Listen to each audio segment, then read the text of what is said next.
अरिहन्ताडं णमो सिद्धाडं णमो आयरीयाडं णमो वज्झायाडं णमो लोये सव्वसाहूडम् गुणानां विस्तरं वक्ष्ये स्वभावानां तथैव च पर्यायाणां विशेषेण नत्वा वीरं जिनेश्वरम्। बोले पंच परमेष्ठी भगवान की जय। चलिए उच्चारण करते हैं जिन सूत्रों का हमने अध्ययन कर लिया है। आलाप पद्धतिर वचन रचनानुक्रमेण नय चक्रस्योपरि उच्यते।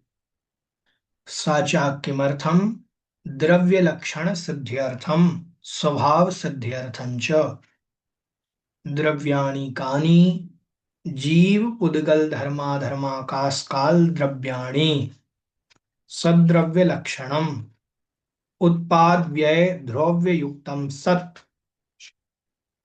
गुणाधिकारः लक्षणानि कानि अस्तित्वं वस्तुत्वं द्रव्यत्वं प्रमेयत्वं अगुरुलघुत्वं प्रदेशत्वं चेतनमचेतनत्वं मूर्तत्व ममूर्तत्वं द्रव्याणां 10 सामान्य गुणाः प्रत्येकमष्टौ सर्वेषां ज्ञान दर्शन सुख वीर्याणि स्पर्श रस गंध वर्णाः गति हेतुत्वं स्थिति हेतुत्वं अवगाह हेतुत्वं वर्तना हेतुत्वं चेतनत्वमचेतनत्वं मूर्तत्व ममूर्तत्वं द्रव्याणां 16 विशेष गुणाः प्रत्येक जीव पुद्गलयोः षट् इतरेषां प्रत्येकं त्रयो गुणाः अन्तस्थाश्चत्वारो गुणाः स्वजात्यपेक्षया सामान्यगुणा विजात्यपेक्षया त एव विशेष गुणाः इति गुणाधिकारः गुणव्युत्पत्त्यधिकार सहभुवो गुणाः क्रमवर्तिनः पर्यायाः गुण्यते पृथक् क्रियते द्रव्यं द्रव्याद्यैः ते गुणाः अस्तित्येतस्य भावोऽस्तित्वं सद्रूपत्वं वस्तुनो भावो वस्तुत्वं सामान्य विशेषात्मकं वस्तु द्रव्यस्य भावो द्रव्यत्वं निज निज प्रदेश समूहै रखंड वृत्त्या स्वभाव विभाव पर्यायान द्रवति द्रोष्यति अदुद्रवदिति द्रव्यम। ठीक है, यहां तक अपन ने पढ़ लिया था। आगे बढ़ते हैं, अपन देखेंगे। भैया एक बार और इसको दोबारा बता दीजिए ना, 96 वाले को। हाँ जी, द्रव्यस्य भावो द्रव्यत्वम, द्रव्य का जो भाव है वो द्रव्यत्व कहलाता है। अब पहले तो द्रव्य समझेंगे कि द्रव्य क्या है, तब तो हम द्रव्य का भाव जानेंगे। तो द्रव्य के भाव को द्रव्यत्व कहते हैं। तो द्रव्य क्या है इसके बारे में बतला रहे हैं। निज निज प्रदेश समूह ही, अपने अपने प्रदेश समूहों के द्वारा अखंड नंबर कौन सा है? पेज अखंड नंबर से पेज नंबर 35 अखंड वृत्ति से स्वभाव विभाव पर्यायान, अखंड वृत्ति से मतलब अखंड रूप में अपने अपने प्रदेश समूह। काल द्रव्य एक प्रदेशी है तो एक प्रदेश के साथ, धर्म द्रव्य अधर्म द्रव्य और जीव द्रव्य एक जीव द्रव्य, असंख्यात असंख्यात प्रदेशी है तो असंख्यात प्रदेशों के साथ, पुद्गल द्रव्य एक प्रदेशी, संख्यात प्रदेशी, असंख्यात प्रदेशी, अनंत प्रदेशी तो उनके साथ, आकाश द्रव्य अनंत प्रदेशी तो उनके साथ, अखंड रूप से स्वभाव विभाव पर्यायान द्रवती, स्वभाव और विभाव पर्यायों को जो द्रवती मतलब प्राप्त होता है, द्रवती मतलब प्राप्त होता है, भैया द्रोष्यति। स्वभाव अनुभाव भी क्लियर कर दीजिए। स्वभाव विभाव का तात्पर्य होता है, मैंने उदाहरण दिया था, जैसे आत्मा का स्वभाव क्या, आत्मा का स्वभाव ऊर्ध्वगमन करना है, ठीक है। तो आत्मा का अस्तित्व स्वभाव भी है, होना भी एक स्वभाव है। तो स्वभाव भी कभी विभाव को भी प्राप्त हो जाते हैं, ठीक है। स्वभाव क्या है, जैसे सिद्ध भगवान है वो स्वभाव में है, और स्वभाव से विभाव को कब प्राप्त होते हैं ये थोड़ा समझें। स्वभाव और विभाव बहुत अच्छा प्रश्न है। देखिए, जैसे द्रव्य ये है जीव द्रव्य, ये अपने स्वभाव में है, मान लीजिए अभी स्वभाव में है, और जब भी इस जीव द्रव्य को पर पदार्थ का संयोग मिलेगा तो ये विभाव रूप हो जाएगा। कोई भी द्रव्य जब पर पदार्थ का संयोग प्राप्त करता है तो वो विभाव रूप हो जाता है, ठीक। ये हमारी आत्मा अनादि काल से कर्मों से युक्त है, पर पदार्थ से चिपकी हुई है, इसीलिए हमारी आत्मा विभाव रूप है, स्वभाव में नहीं है, विभाव में है, क्योंकि पर द्रव्य का संयोग है, और पर द्रव्य का जहां संयोग होगा वो वैभाविक परिणति विभाव कहलाता है। अब आत्मा जो है सिद्ध भगवान की, सिद्ध भगवान की आत्मा स्वभाव में है, स्वाभाविक परिणति है। ये तो हुआ जीव का स्वभाव और विभाव। अब आते हैं अपन पुद्गल का स्वभाव और विभाव। पुद्गल का स्वभाव अणु मात्र, जो एक अणु है, एक अणु, पुद्गल का शुद्ध पुद्गल परमाणु जो है वो स्वभाव में होता है। और जब पुद्गल का शुद्ध परमाणु अपने स्वभाव में, मान लीजिए उसमें स्पर्श है, गंध है, रस है और वर्ण है, इससे युक्त है वह, और एक पुद्गल का परमाणु ये है, दो है, दोनों पुद्गल के परमाणु मिल गए तो ये हो गए स्कंध। क्या हो गए, स्कंध। अब जिसके शक्त्यंश ज्यादा होंगे, मान लीजिए इसके शक्त्यंश 5 हैं, इसके शक्त्यंश 3 हैं, तो ये 3 वाला 5 के अनुरूप परिवर्तित हो जाएगा, तो अब ये स्कंद बन गया। लेकिन परिवर्तन किसके अनुरूप हुआ, इसके अनुरूप परिवर्तन हुआ, क्योंकि इसमें शक्त्यंश ज्यादा थे, तो ये विभाव रूप हो गया। दो अणु विभाव रूप हैं, स्वभाव में नहीं है। स्कंद विभाव रूप होता है, अणु स्वभाव रूप होता है। हमें जितना भी दिख रहा है वर्तमान में, धूप छांव, अंधेरा उजाला, पुद्गल, दुकान मकान, घर पुस्तक टेबल, सब शरीर, ये सब पुद्गल की वैभाविक परिणति है, स्वाभाविक नहीं है, सब वैभाविक परिणति है, स्कंध रूप है। स्वभाव क्या है पुद्गल का, अणु, अणु उसका स्वभाव है, ठीक है। जैसे जीवों का स्वभाव सिद्ध आत्मा, और जीवों का विभाव हम सभी नर नारकादि पर्यायों में जो हैं, ये हम सब की वैभाविक परिणति है, स्वाभाविक नहीं है। समझ में आया? मतलब क्या है भैया जी, हाँ जी। सत्य अंश का मतलब?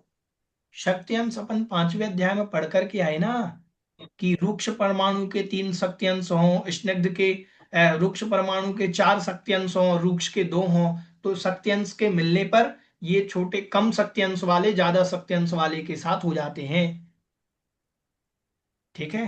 अपन पढ़ के आए, बंदेदि कौ पारिणाम कौचा, द्वधिकादि गुणानाम तू, ये सब पढ़ करके आए उसमें, ठीक है। ऐसा ये भैया जी तो सत्यांश फिर हो। ये जो विभाव पर्याय हो गई, जो भैया जी विभाव पर्याय होगी, ये हम लोगों की पर्याय है जो लगातार बदलती रहती है।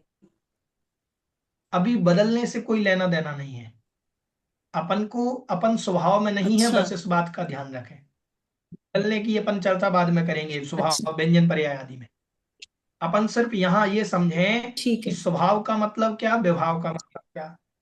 अब पानी है, ध्यान से सुनना। स्वभाव पानी, तो एक सिर्फ गिलास पानी जो है, एक गिलास पानी इस ओम, एक गिलास पानी स्कंद है कि नहीं है?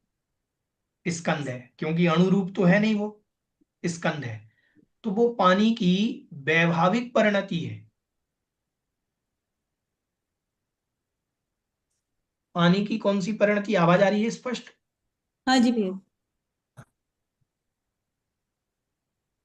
वो पानी की वैभाविक परिणति है।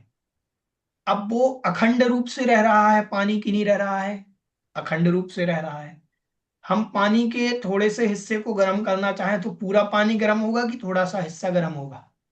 पूरा पानी। थोड़ा सा ही पूरा पानी। हमने एक गिलास पानी तवे में मतलब आवाज नहीं आ रही बिल्कुल भी। ओम, आ रही है भैया जी, आ रही है। भैया जी आवाज नहीं आ रही। नहीं आ रही है पूरी तरह से। हाँ हमें आ रही है भैया जी, हमें तो पूरे अच्छे से आ रही पूरी है। आवाज आ रही है भैया।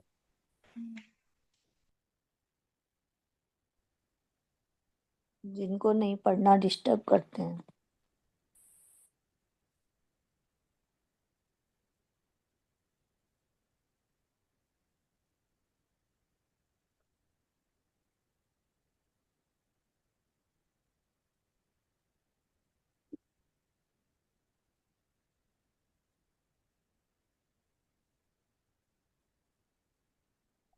ओम, देखिए। ओम, आवाज आ रही है? हाँ। देखें क्या है स्वभाव और विभाव। पानी को गर्म करते हैं तो पूरा पानी गर्म होता है कि थोड़ा? पूरा होता है। एक गिलास पानी हमने डाला तो पूरा। ऐसे ही आत्मा के एक प्रदेश में यदि कोई बंद होगा, एक प्रदेश में, वैसे होता नहीं है, अगर इतने से भी कर्म आए मान लीजिए, तो वो पूरी आत्मा के प्रदेश में फैलेंगे। उदाहरण के लिए, हमने कोई भी चीज अखंड वृत्ति से जो द्रव्य है, या तो वो स्वभाव रूप रहेगा या विभाव रूप रहेगा। सिद्धों की, सिद्ध की आत्मा जो अखंड रूप से है, वो स्वभाव रूप है। हमारी आत्मा जो अखंड रूप से है, वो विभाव रूप है। समझ में आया कि नहीं आया? ऐसा नहीं होता है कि इतने ऊपर ऊपर के जो शरीर की आत्मा के प्रदेश हैं वो स्वभाव में हो जाए, ये विभाव में हो जाए, ऐसा नहीं होगा। समझ में आया? ठीक है, ऐसा जानना। भैया जी आवाज नहीं आ रही बिल्कुल भी। विभाव माने भैया एक पर्याय से दूसरे पर्याय में जाने वाली आत्मा। नहीं नहीं नहीं, विभाव का तात्पर्य है पानी का स्वभाव है शीतलता। पानी का, अभी पुद्गल द्रव्य की बात नहीं कर रहे हैं, पानी की कर रहे हैं। पानी का स्वभाव है शीतलता, और पानी को अग्नि नाम के द्रव्य का संयोग मिला तो वो गर्म हो गया। अच्छा ठीक है। तो अग्नि के संयोग से एक द्रव्य जब दूसरे द्रव्य का संयोग पाता है तो विभाव बनता है। अच्छा। हाँ। तो एक उठा के रख द्रव्य जब भैया दूसरे, तो पानी को उठा के रख दो। ओम बोले नहीं, थोड़ा सा आप सभी लोग मौन रहे, म्यूट रखें। देखिए, पानी को हमने गर्म किया तो पानी को अग्नि का संयोग मिला तो पूरा पानी गर्म हुआ कि थोड़ा? पूरा पानी हुआ। और अग्नि का संयोग हटा दो तो वही गर्म पानी धीरे धीरे धीरे करके शीतल हो जाएगा। अग्नि के संयोग हटने से थोड़ी देर में होगा, लेकिन होगा। जाएगा पानी स्वभाव में ही। किस में जाएगा? स्वभाव में। ऐसे ही हमारी जो आत्मा है, उस आत्मा है ठंडा पानी। ये पानी का, जैसे ठंडे पानी का स्वभाव है, ऐसे ही आत्मा का स्वभाव है ज्ञान दर्शन में। अब उस स्वभाव से आत्मा में कर्म का संयोग हो गया, तो कर्म के संयोग से आत्मा भी विभाव रूप हो गई। अब उसमें जैसे ही कर्म हटेंगे तो वापस अपने स्वभाव में चली जाएगी। समझ में आया? लेकिन अनादि काल से हम विभाव में ही पड़े हैं, स्वभाव में आए नहीं। ठीक है। तो स्वभाव विभाव पर्यायों को जो द्रवति मतलब प्राप्त होता है, द्रोष्यति या प्राप्त होगा, या अदुद्रुवत प्राप्त हो चुका है। अदुद्रुवत मतलब प्राप्त हो चुका है। इति द्रव्यम, उसको द्रव्य कहते हैं। ठीक है। जो अखंड वृत्ति से या तो स्वभाव में रहता है, जैसे अणु है, अब तीनों में लगा लेते हैं अपन। द्रवति मतलब प्राप्त है, सिद्ध भगवान में लगाएंगे तो सिद्ध भगवान स्वभाव को प्राप्त हैं कि नहीं है? हम सब विभाव को प्राप्त हैं कि नहीं है? हैं। वो स्वभाव को प्राप्त है, हम विभाव को प्राप्त है। द्रवती लगाया। द्रोष्यति, स्वभाव को प्राप्त होंगे क्या सिद्ध? नहीं, स्वभाव तो वो तो सिद्ध तो स्वयं से स्वभाव में प्राप्त है ही, उनको क्या प्राप्त होना? हाँ, हम स्वभाव को प्राप्त होंगे। अगर हम पुरुषार्थ करेंगे तो स्वभाव को प्राप्त होंगे। ठीक है। अब अदुद्रुवत, हम स्वभाव को प्राप्त थे क्या पहले? नहीं थे, हम प्राप्त नहीं थे। हाँ, विभाव को प्राप्त है लेकिन स्वभाव को प्राप्त तो नहीं थे। विभाव को प्राप्त थे, विभाव को प्राप्त हैं। ठीक है, पुद्गल में लगा लेते हैं। पुद्गल में लगाएंगे तो अणु जो है, कभी अणु जो स्कंध बन गया है आज, वो मान लीजिए स्वभाव को प्राप्त है। मान लो अभी जो अणु है वो स्कंध नहीं बना है, तो अणु स्वभाव को द्रवती मतलब प्राप्त है। ठीक है। द्रोष्यति, विभाव को प्राप्त हो सकता है। दो अणु आदि मिलेंगे तो विभाव को भी प्राप्त हो जाएगा। और अद्रुद्वत, अद्रुद्वत, अदुद्रुवत, अदुद्रुवत का तात्पर्य प्राप्त हो चुका है। पहले वो विभाव में था, अब स्वभाव को प्राप्त हो चुका है। या यूं कहें, पहले वो स्वभाव में था, अब विभाव को प्राप्त हो चुका है। ठीक है। लेकिन जीव आत्मा एक बार स्वभाव को प्राप्त हो गई तो फिर विभाव को प्राप्त नहीं होती। जीव जो है आत्मा, एक बार स्वभाव को प्राप्त हो गई तो विभाव को प्राप्त नहीं होती। अब ये क्यों स्वभाव विभाव पर्याय करते रहते हैं? आत्मा में देखो, स्वभाव विभाव क्यों होता है? आत्मा कर्म के पुद्गल द्रव्य से प्रभावित होती है, इसीलिए विभाव पर्याय को प्राप्त हो जाती है। पुद्गल का जो एक अणु है और एक अणु मिलकर के परिवर्तित होता है। एक द्रव्य है पुद्गल के दोनों, लेकिन द्रव्य से द्रव्य मिलने पर वो विभाव को प्राप्त हो जाते हैं, स्कंध रूप बन जाते हैं, तो वो भी स्वभाव से विभाव को प्राप्त हो जाते हैं। तो एक द्रव्य से दूसरे द्रव्य का मिलना ही विभाव को प्राप्त होना है। समझ में आया? फिर अब आते हैं अपन धर्म द्रव्य, अधर्म द्रव्य, आकाश द्रव्य और काल द्रव्य। ये चार जो द्रव्य हैं ये कभी विभाव को प्राप्त होते नहीं, इनकी स्वाभाविक पर्याय ही होती हैं। धर्म द्रव्य विभाव को प्राप्त क्यों नहीं होता? क्योंकि धर्म द्रव्य कभी भी अन्य किसी द्रव्य से मिलता नहीं, एक है, अकेला रहता है। समझ में आया? अधर्म द्रव्य विभाव को प्राप्त नहीं होता, वो भी एक है, अकेला रहता है, अन्य पर्याय से अन्य द्रव्यों से प्रभावित नहीं होता। काल द्रव्य एक है, वो असंख्यात हैं और एक एक कालाणु एक साथ रहते हैं। देखो, जैसे पुद्गल का एक अणु इधर है, पुद्गल का एक अणु इधर है, दोनों की अगर योग्यता होगी तो वो स्कंद भी बन जाएंगे। हमने शक्कर रखी, शक्कर एक डिब्बे में, और 4-5 महीने तक निकाली नहीं, तो वो शक्कर के दाने स्कंद रूप हो गए, मिल गए एक दूसरे में। ठीक है।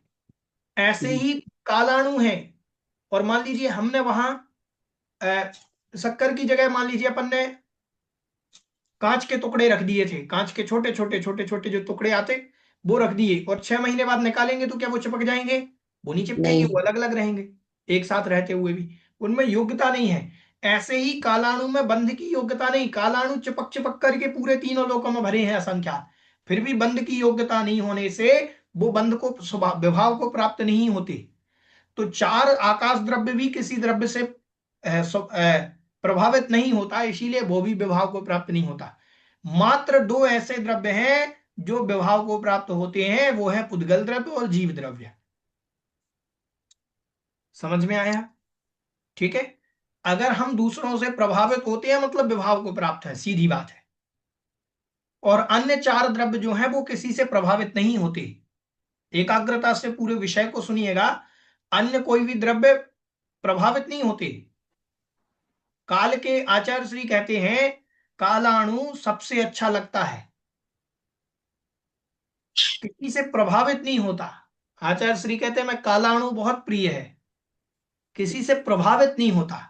कालाणु रहता सबके साथ है, एक साथ रह रहा है सट करके, कालाणु, एक कालाणु इधर है, एक इधर है, एक इधर है, चारों तरफ उसके कालाणु है, लेकिन प्रभावित नहीं होता। ऐसे ही मुनि है, साधु है, साधु रहता संसार में है लेकिन संसार से प्रभावित नहीं हो, इसीलिए वो आचार्य श्री कहते थे हमें कालाणु बहुत प्रिय है। संसार में रह करके भी संसार से प्रभावित नहीं होना। समझ में आया? हम प्रभावित हो जाते हैं। आचार्य श्री के पास भी तो इतने सारे लोग जाते हैं, राग द्वेष, कहते हैं आचार्य श्री निज नीड़ में रहते हैं। किसी ने कहा आचार्य श्री भीड़ में रहते हैं।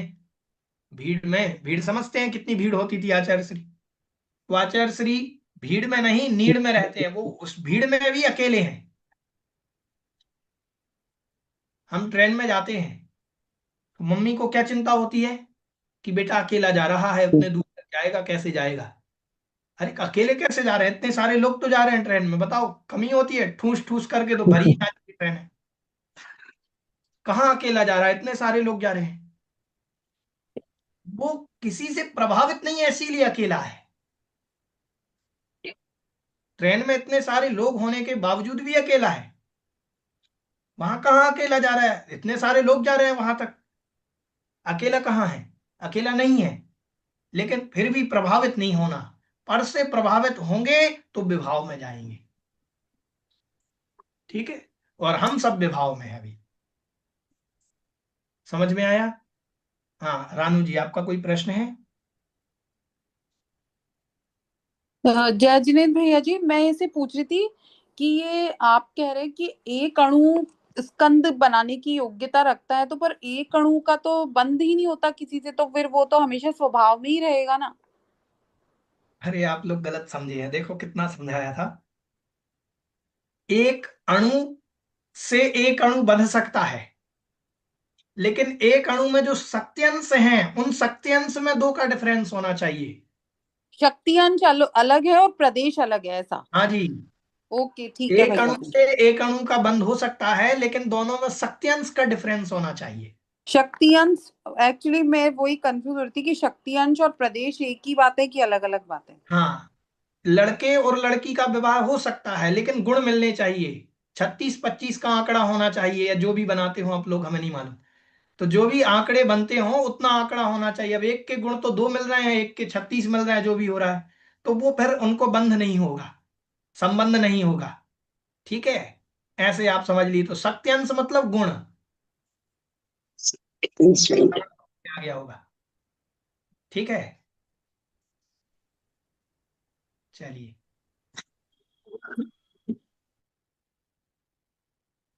आगे बढ़ते हैं। द्रव्य समझ में आ गया। द्रव्य क्या है? जो अखंड रूप से रहता है स्वभाव या विभाव में, वो द्रव्य कहलाता है। भैया जी ये क्या पूरे पढ़ा दिए? कि मैं बाहर गई थी सीने, हाँ जी, ये पूरे मतलब 34 पेज तक पढ़ा दिए क्या? हाँ पढ़ा दिए हैं, ये तो सूत्र सूत्र ही पढ़ाए हैं, हिंदी नहीं पढ़ाया। ठीक है, तो भैया प्रश्न जी नहीं। हिंदी कहाँ तक पढ़नी? हिंदी कहीं नहीं पढ़नी, आप तो सूत्र सूत्र का पढ़िए। अच्छा। हाँ जी, चलिए।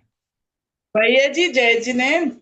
हाँ जी, हम जय ये जिनेन्द्र। बोले भैया जी, हमने भी आज पहली क्लास की है आलाप पद्धति की, तो आप थोड़ा सा डिटेल वो शॉर्ट शॉर्ट में बता दीजिए जो अभी तक पढ़ाया है। ठीक है, उसको हम एक दिन रख लेंगे, ताकि जो लोग नहीं जुड़े वो भी जुड़ जाएंगे।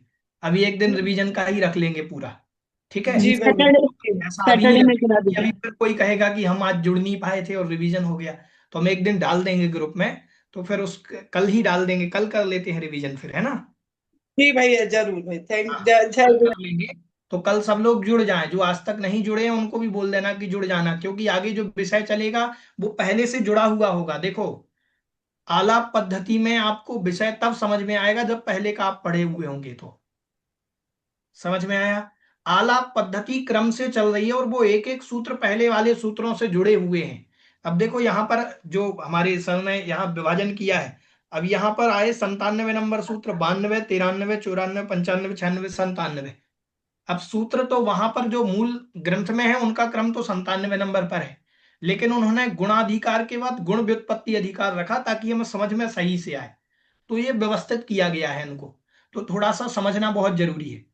ठीक है, तो ये जो है इनको कल अपन रिवीजन कर लेंगे। चलिए, आगे बढ़ते हैं 97 नंबर यहाँ जो दे रहे हैं 35 नंबर पेज पर।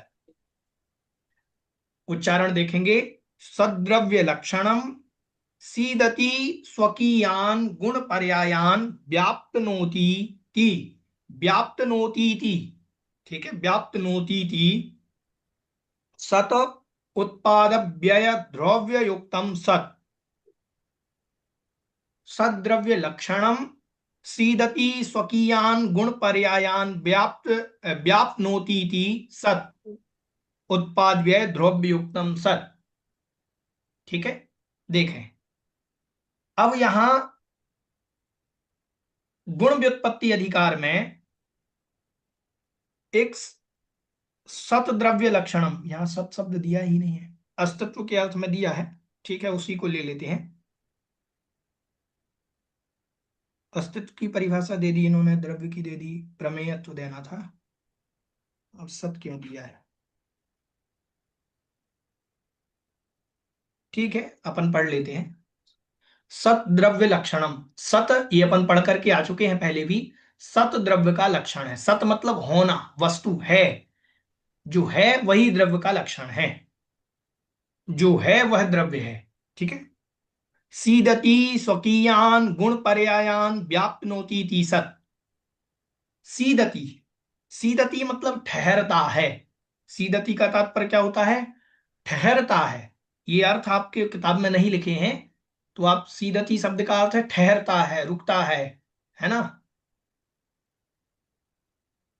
स्वकीयान गुण पर्यायान, सीदति मतलब ठहरता है, स्वकीयान, स्वकीयान मतलब अपनी, गुण मतलब अपने गुणों से, अपने गुणों को, और पर्यायान, पर्यायों को, अपने गुण और पर्यायान, अपने गुणों और पर्यायों के साथ जो ठहरता है, सीदति।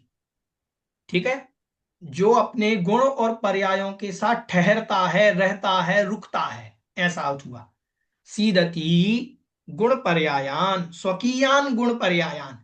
सीदति मतलब ठहरता है, स्वकीयान मतलब अपने गुण और पर्यायों को, अपने गुण और पर्यायों के साथ जो रुकता है, ठहरता है, या व्याप्तनोति इति, व्याप्त होता है, सहित होता है। व्याप्त मतलब फैलता है, सहित होता है, युक्त होता है, ऐसा उसका नाम सत है।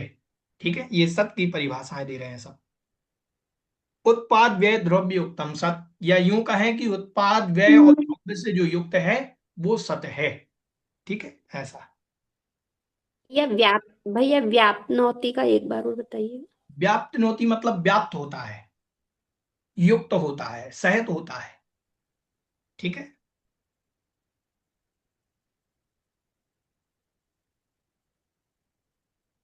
चलिए। प्रमेयस्य भावः प्रमेयत्वं प्रमाणेन स्वपररूपं परिच्छेद्यं प्रमेयम्। प्रमेयस्य भावः प्रमेयत्वं प्रमाणेन पर स्वपर रूपम परिच्छेद्यम प्रमेयम्।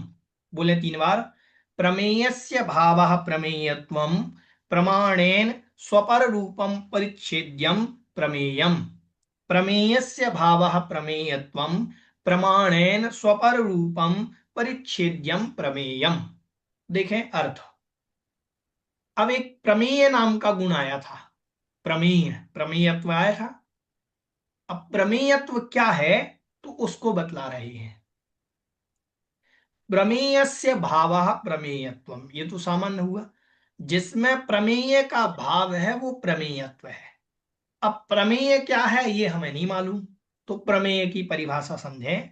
प्रमाणेन, प्रमाण के द्वारा, प्रमाण मतलब ज्ञान, प्रमाण मतलब ज्ञान, तो ज्ञान के द्वारा स्वपर रूपम, स्व और पर, स्व मतलब अपने आप को, पर मतलब पर को, दूसरों को।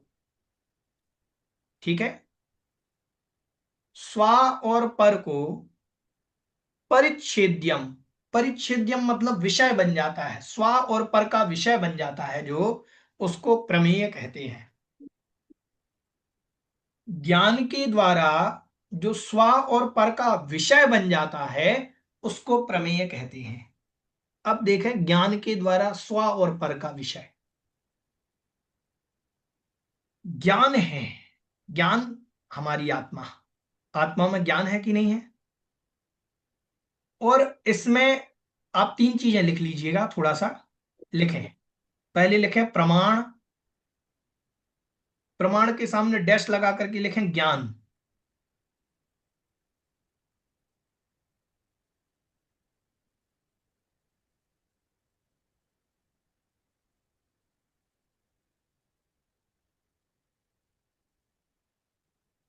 लिख लिया?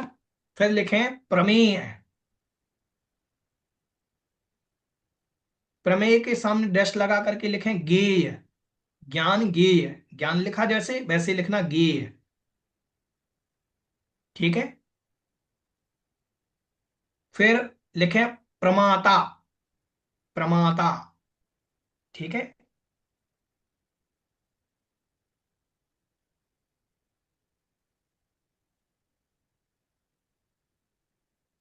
उसके आगे लिखें डैश लगा करके ज्ञाता, ज्ञान गेय ज्ञाता।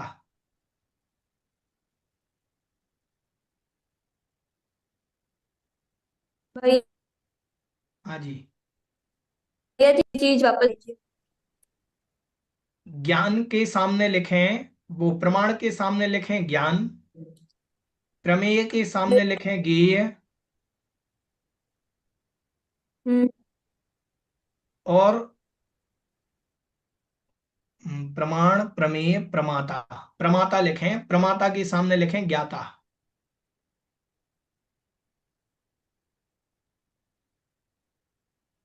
ठीक है? एक और लिखना चाहो तो लिख सकते हैं, प्रज्ञप्ति होता है और एक ज्ञप्ति होता है। भैया जी गायक का भी कोई होगा क्या? गायक, नहीं गायक गे नहीं में नहीं, आ जाएगा। गायक का कुछ नहीं, गायक अलग है, गायक स्वभाव है, और गायक प्रमेय अलग क्या है? वस्तु है, ज्ञान बताते हैं अभी। अभी अपन लिख लिया।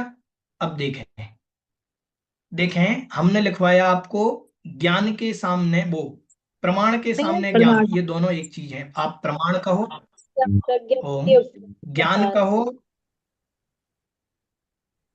हाँ प्रज्ञप्ति के सामने लिख लें ज्ञप्ति, ठीक है? प्रज्ञप्ति के सामने लिख लें ज्ञप्ति, चार चीजें हो गई। अब ये जो चार चीजें लिखवाई हैं, उनके सामने जो चार चीजें लिखवाई वो उनके पर्यायवाची हैं, सीधी बात। प्रमाण कहें या ज्ञान कहें, दोनों एक ही चीज है। प्रमेय कहें या ज्ञेय कहें, दोनों एक ही चीज है। प्रमाता कहें या ज्ञाता कहें, दोनों एक ही चीज है, ठीक है? और प्रज्ञप्ति कहें या ज्ञप्ति कहें, दोनों एक ही चीज है। समझ में आया? अब थोड़ा सा यहां ये समझते हैं कि ज्ञान क्या है, ज्ञेय क्या है, ज्ञाता क्या है, ठीक है?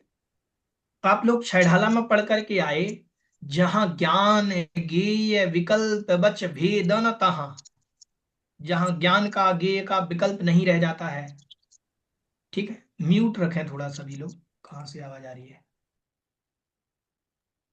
चलिए देखें, अब ज्ञान ज्ञेय को समझेंगे। ज्ञान क्या है, ज्ञेय क्या है? ज्ञान, एक दीपक का उदाहरण देते हैं, आप लोग छैढाला में पढ़ करके आए कि स्वपर प्रकाशक भान, ठीक है? स्व और पर को प्रकाशित करने वाला जो सूर्य के समान है, उसको ज्ञान कहते हैं। उदाहरण हम दीपक का इसलिए दे रहे हैं आपको, ताकि वो समझ में जल्दी आ जाएगा। दीपक की एक लौ है, दीपक की जो ज्योति है जिसमें कांति है, वो जब जलती है, वो प्रकाशित होती है, तो उससे पूरे में प्रकाश फैलता है। फैलता है कि नहीं फैलता है? समझ में आया कि नहीं आया? दीपक की लौ पूरे में प्रकाश फैलाती है, फैलाती है, और उस प्रकाश से प्रकाशित हुए द्रव्य हमें नजर आने लगते हैं। अभी अंधेरा था, अंधेरे में ज्ञान जो ज्योति फैली तो हमें वस्तु दिखने लगी। पहली चीज तो अपन को ये समझना है कि वो वस्तु ने, जो दीपक ने प्रकाश किया है, दीपक ने जो प्रकाश किया है, वो जो प्रकाश है, वो प्रकाश जो दूसरों को प्रकाशित कर रहा है, वो स्वयं प्रकाशित है कि नहीं है? बोलो, है कि नहीं है? स्वयं में भी प्रकाशित है और दूसरों को भी प्रकाशित कर रहा है। ठीक, ऐसे ही जो ज्ञान होता है वो स्वयं को भी जानता है और पर को भी जानता है। ये होता स्वपर प्रकाश। अब थोड़ा समझेंगे कि हमारी आत्मा जो है, आत्मा में ज्ञान है और ज्ञान जानता है। आत्मा में ज्ञान है, ज्ञान जानता है। कौन जानता है? ज्ञान। आत्मा का एक गुण है ज्ञान गुण, जो जानता है। दर्शन गुण देखता है, जैसे दर्शन गुण है वो देखता है। ज्ञान गुण जानता है। तो ज्ञान जो गुण है वो कहलाता है ज्ञान सामान्य से, और जिसको जानता है वो ज्ञेय कहलाता है। वो क्या कहलाता है? ज्ञेय। जो जानता है वो ज्ञान है, जो जाना जाता है वो ज्ञेय है। ठीक है, या यूं लिखें कि जिसके द्वारा जानते हैं वो ज्ञान है, ऐसा लिख लें। जिसके द्वारा जानते हैं वो ज्ञान है, जिसको जानते हैं वो ज्ञेय है, और जो जानता है वो ज्ञाता है। समझ में आया? अब देखें, उदाहरण देते हैं एक। हमारी आत्मा ज्ञाता है, ज्ञाता जानने वाला। हमारी आत्मा आंख से देखती है। अभी ज्ञान नहीं लगाना, इधर आंख का उदाहरण दे रहे हैं हम। हमारी आत्मा आंख से देखती है, आंख से जानती है। ठीक, तो आंख से जानना हो रहा है, तो आंख हो गया मान लीजिए ज्ञान। आंख क्या हो गई? ज्ञान, क्योंकि इसके द्वारा जाना जा रहा है, इसके द्वारा देखा जा रहा है। तो ये हो गई ज्ञान। आत्मा हो गई ज्ञाता, और जो जो दिख रहा है वो हो गया ज्ञेय। समझ में आ गया? अब यहां ज्ञेय किसका नाम है, अब बताओ।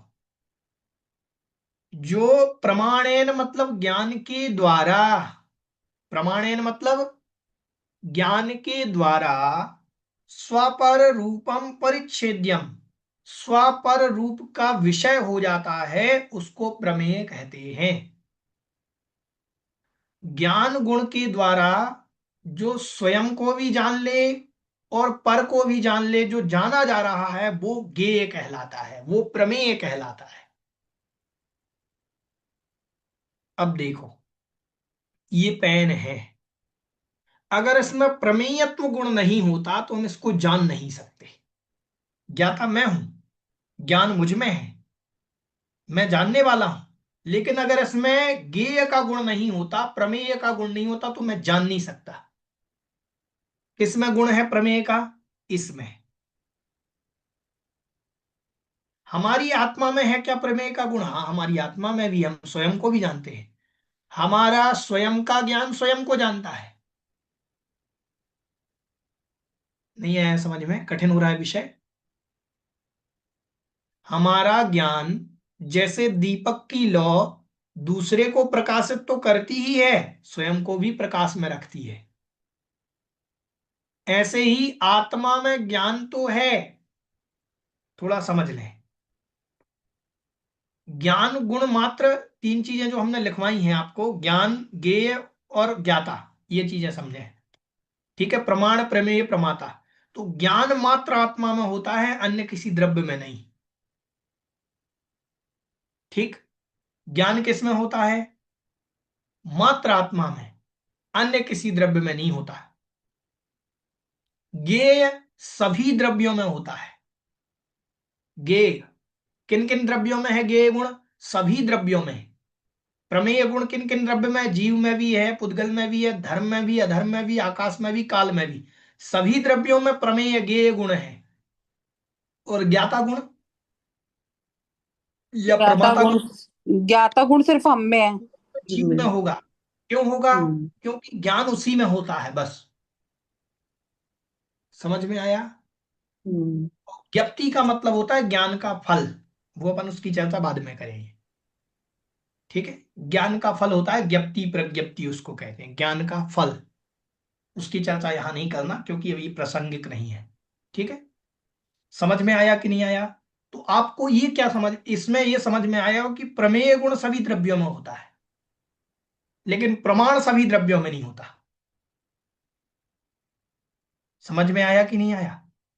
प्रमाण मतलब ज्ञान मात्र जीव में होता है, और प्रमेय सब द्रव्यों में होता है। हम अपनी आत्मा को भी जान सकते हैं क्योंकि हम में प्रमेय गुण है। हम इसको भी जान सकते हैं क्योंकि इसमें भी प्रमेय गुण है, लेकिन ये जानता नहीं है। समझ में आया? आईने के सामने मैं खड़ा हूं, आईने के सामने मैं खड़ा हूं, तो आईने में जो व्यक्ति दिख रहा है मैं ही दिखूंगा? वो जानता नहीं है।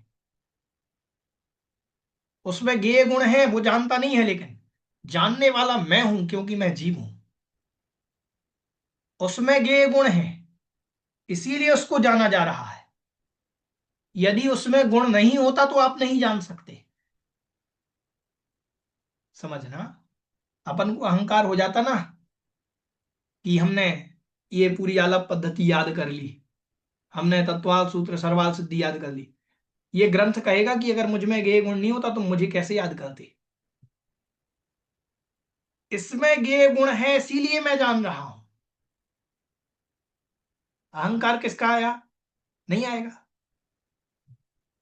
अगर इसमें नहीं होता ये गुण कि आप मुझे नहीं जान सकते, ये कहता कि आप मुझे जान ही नहीं सकते, तो कैसे जानता?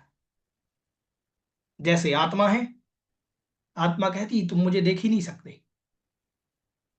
क्यों? क्यों नहीं देख सकते आत्मा को? उसमें रूप है ही नहीं, कैसे देखोगे? कोई कहे कि मैंने आत्मा को देखा, कहां से देखोगे? सोनगढ़ी लोग कहते ना हमें आत्मा दिखी, दिखेगी कैसे? आत्मा आरूपी होती है, उसको कैसे देखोगे? आत्मा में वो गुण ही नहीं है, उसको आप कैसे जानोगे? वो कह रहा है तुम मुझे देख ही नहीं सकते। आत्मा कह रही है तुम मुझे नहीं देख सकते, सिद्धों को भी नहीं देख सकते। बोले आदिनाथ भगवान तो देखते होंगे सबको, नहीं देख सकते, वो भी नहीं देख सकते। वो महावीर भगवान को नहीं देख सकते, महावीर भगवान आदिनाथ को नहीं देख सकते। क्यों नहीं देख सकते? बोले है ही नहीं रूप गुण, उनको कुछ नहीं दिखता। बोले कुछ नहीं दिखता, खाली जगह। क्या दिखता फिर? कुछ नहीं दिखता। आत्मा दिखती नहीं, दिखती ही नहीं। वहां नहीं दिखते होंगे ये आदिनाथ भगवान का सेत है, ये शांतिनाथ का है, कुछ नहीं दिखता। क्या दिखता? कुछ है ही नहीं, वो रूपी है ही नहीं तो दिखेगी? बताओ कौन आत्मा को देख सकता है? हाँ, रूपी आत्मा को देख सकते हैं, जिसमें कर्म लगे हुए हैं, वो दिख जाएगी। अरूपी आत्मा को नहीं देख सकते। ऐसे ही ज्ञान गुण, ज्ञेय गुण कह रहा है कि मैं सभी द्रव्यों में हूं, तुम मुझे जान सकते हो। लेकिन ज्ञान गुण कह रहा है कि जानने की शक्ति मात्र जीव में है, वो जान सकता है। हम पेन को जान रहे हैं, पेन हमें नहीं जान सकता।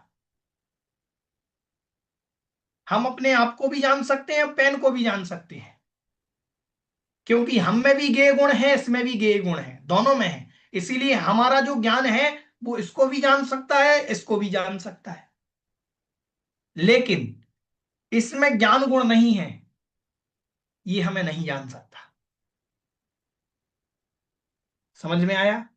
इसमें गेय गुण है, हाँ, ये दूसरों के द्वारा जानने में आ सकता है। क्या लिखा? स्वपर रूपम परिच्छेद्यम प्रमाणेन, प्रमाण के द्वारा। स्व मतलब स्वयं को भी जानता है प्रमाण, और पर रूपम, पर के रूप को भी परिच्छेद्यम जो विषय कर लेता है वह प्रमेय कहलाता है। समझ में आया कि नहीं आया? ठीक है, तो जो स्वयं में प्रकाशित होगा वही दूसरों को प्रकाशित कर पाएगा। दीपक की ज्योति स्वयं जलती है, स्वयं प्रकाश में रहती है, तब दूसरों को प्रकाशित करती है।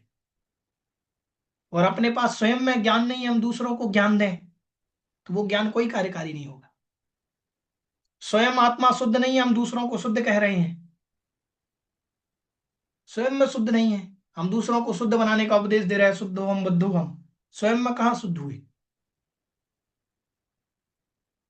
ये बात बहुत समझने की है कि हम ये इसीलिए आलाप पद्धति पढ़ाई जा रही है, इसीलिए न्याय पढ़ाया जा रहा है, क्योंकि आगे अपन प्रवेश करेंगे तो कहीं अर्थ का अनर्थ ना निकल जाए ग्रंथों में। समझ में आया विषय प्रमाण प्रमेय प्रमेति का? ठीक है।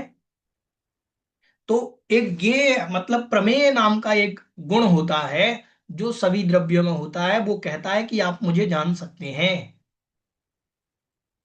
पुद्गल कहता है कि मुझ में एक मूल तत्व नाम का गुण है, आप मुझे देख सकते हैं, आप मुझे छू सकते हैं, आप मुझे पकड़ सकते हैं। आत्मा कहती मेरे अंदर वो गुण नहीं है, ना आप मुझे छू सकते हैं ना आप मुझे पकड़ सकते हैं। वो केवली भगवान कितने द्रव्यों को देखते होंगे बताओ, कौन बताएगा? केवली भगवान कौन कौन से द्रव्यों को देख लेते हैं? रागनी जी सभी द्रव्यों को। सभी द्रव्यों की पर्याय। सभी द्रव्य के सभी पर्यायों को जान लेते हैं। देखने नहीं, की बात कर रहा हूँ। हाँ, जो उनके ज्ञान जो उपलब्ध करना। जिन्हें जानने का प्रमेय का गुण है उन्हीं को जान सकते हैं ना। मेरा प्रश्न है कि किनको देख सकते हैं आप लोग? प्रश्न ध्यान से सुने, ये आलाप पद्धति है, छेड़ाला नहीं है। हाँ जी। अपन नहीं, जिन प्रश्न जिन बिल्कुल ध्यान से सुनना।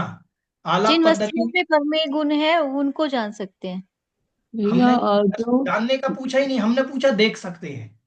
भैया हमने जो मैं जो यही कह रहा हूँ मूर्तित्व आपको है ध्यान, उन्हीं को वही देख आप सकते आलाप पद्धति में यही गड़बड़ करोगे हैं। जो वहां। मूर्तित्व है उन्हीं को देख सकते हैं। सभी द्रव्यों को देख सकते हैं सिद्ध हाँ हाँ, भगवान। रुक जाइए, मैं एक एक से नहीं पूछता हूँ, तो सभी लोग नहीं बताते। सभी द्रव्य रुक उन्हीं को जाइए, तो जान सकते हैं ना जिनमें प्रमेय गुण है। अरे आप लोग प्रश्न ही नहीं समझे। चलो रुक जाइए, मैं एक एक से पूछता हूँ, आप हैंड रेस कीजिए। देखते नहीं हम। ओम, मेरा प्रश्न है कि केवली भगवान कितने द्रव्यों को देखते हैं? रुचि जी। भैया जी जीव और पुद्गल को, क्योंकि वो रूपी हैं। ठीक, ध्यान से सुने। जीव और पुद्गल को नहीं, मात्र पुद्गल को। पहली चीज, जीव को कब देखेंगे? जो जीव कर्म से युक्त है उस जीव को देख सकते हैं। हम्म समझ में आया क्या? हम्म कि भगवान को, तीर्थंकर को केवली अवस्था में साक्षात सिद्ध के दर्शन नहीं होते? कैसे दिखते? नहीं, नहीं दिखते। वो अमूर्तिक हैं। अमूर्तिक को देखा नहीं जा सकता, फिर क्या किया जा सकता? अनुभव किया जा सकता। हम्म समझ में आया है? वो दिखते नहीं। हम्म समझ में आया? उनको जाना जा सकता है, हाँ जाना जा सकता है, देखा नहीं जा सकता। जाना क्यों जा सकता है? क्योंकि उस जीव में भी प्रमेय गुण है, उनको जान हम्म सकते हैं, वो जानने में आ रहे हैं। ठीक है, वो जानने में आ रहे हैं।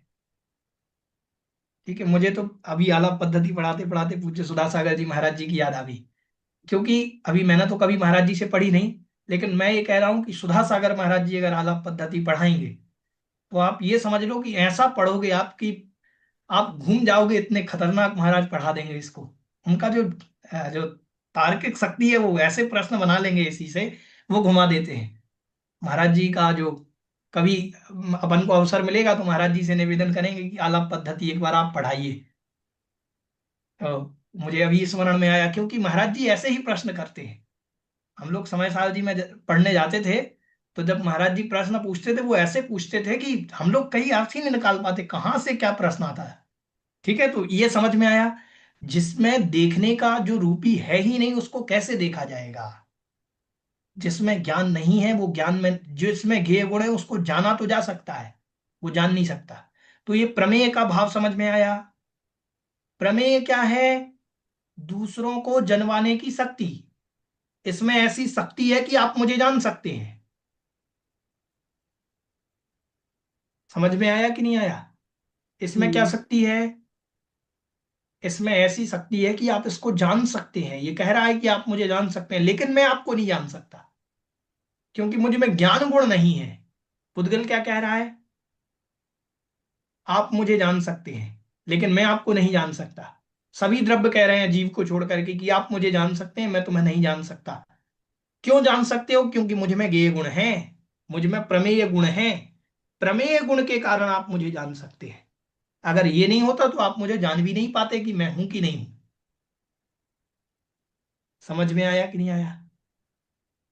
तो ठीक है। भैया जी, ऐसा ये जो सभी में बात है वस्तु का भी, जैसे उस वस्तु का जो भाव है वह वस्तुत्व है, उस द्रव्य का जो भाव है वह द्रव्यत्व है, तो इसका क्या मतलब हुआ कि मतलब उसमें वो चीज पाई जाती है। भाव का मतलब वही हाँ है जी, कि उसमें वही वह है, वो द्रव्यत्व। उसमें पाया जाएगा। हम्म। जैसे हमने कहा आम का पना लाओ, तो पना मतलब होता हम्म। है भाव। क्या उसमें आम का हम्म। गुण नहीं पाया जाएगा? पाया हम्म। जाएगा। वो पाना जो है वही भाव है। हम्म। उसमें गेय गुण है, उसीलिए उसको गेयत्व कहा। प्रमेय का प्रमेय गुण है, उसको प्रमेयत्व कहा। हम्म। ठीक है, ऐसे। ठीक है। भैया समझ में जी, आया? जी भैया जी, भैया जी ये मैं भी भैया क्लास नहीं ले पाई थी, आपने जब से आलाप पद्धति स्टार्ट की है, तो भैया जी प्लीज आप इसको एक हाँ बार जी। समझा दीजिएगा। ठीक है, कल सभी लोग टाइम से जुड़े। अब ये ध्यान रखना कि टाइम से ही जुड़ना है, नहीं तो फिर कहेंगे हम्म। हम 15 मिनट लेट हो गए तो हम दो सूत्र नहीं, क्योंकि वो छोटे छोटे तो सूत्र हैं। ठीक है, कल हम्म। रिवीजन कर लेंगे एक बार इसका।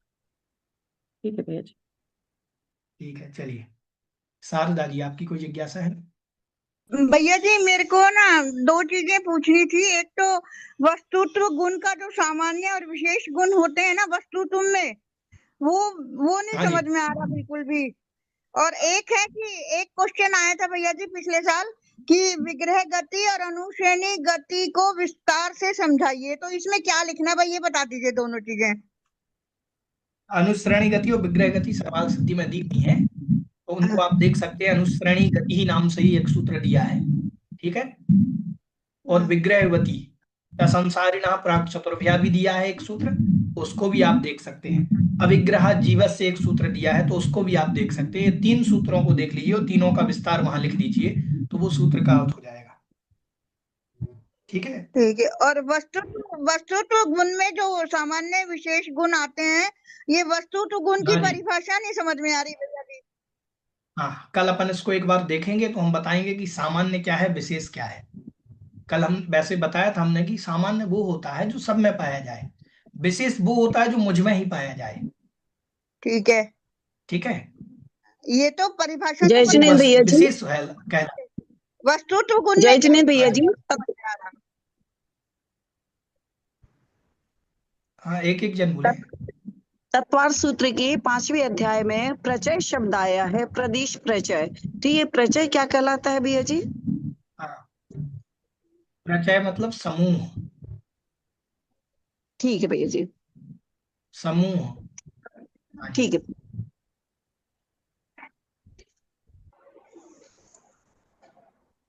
ठीक है, चलिए। और किन्हीं का कोई प्रश्न? भैया जी मेरे को भी ये वस्तुत्व वाला क्वेश्चन समझना था, क्योंकि इसका जो क्वेश्चन है ना वो थोड़ा समझ में ठीक नहीं है, आया। वस्तुत्व गुण। कल अपन रिवीजन करेंगे। हाँ हाँ, हाँ कल अपन भैया जी, रिवीजन करेंगे एक तो और उसमें प्रश्न सारे था क्रम मेरा से पद्म समझा। पुराण से। पद्म पुराण से एक प्रश्न था भैया जी कि इसका जो मंगलाचरण है उसका अर्थ जो नीचे दिया है उसमें तो मतलब क्वेश्चन एक्चुअली है कि मंगलाचरण में किसको नमस्कार किया गया है। तो इसका हाँ जो जी। भावार्थ नीचे दिया है उसमें तो भगवान महावीर ही आ रहा है, लेकिन आंसर दे रखा है कि सिद्धों को किया। तो एक बार मैं क्या सूत्र सुनाऊं आपको, श्लोक, तो आपको उसका अर्थ बता देंगे मुझे। नहीं नहीं, मैं श्लोक देख रहा हूँ। मैं देख रहा हूँ एक बार। पद्म पुराण। सिद्धम संपूर्ण हाँ, भव्यार्थम। एक है ना। हाँ, एक मिनट में श्लोक पढ़ लेता हूँ।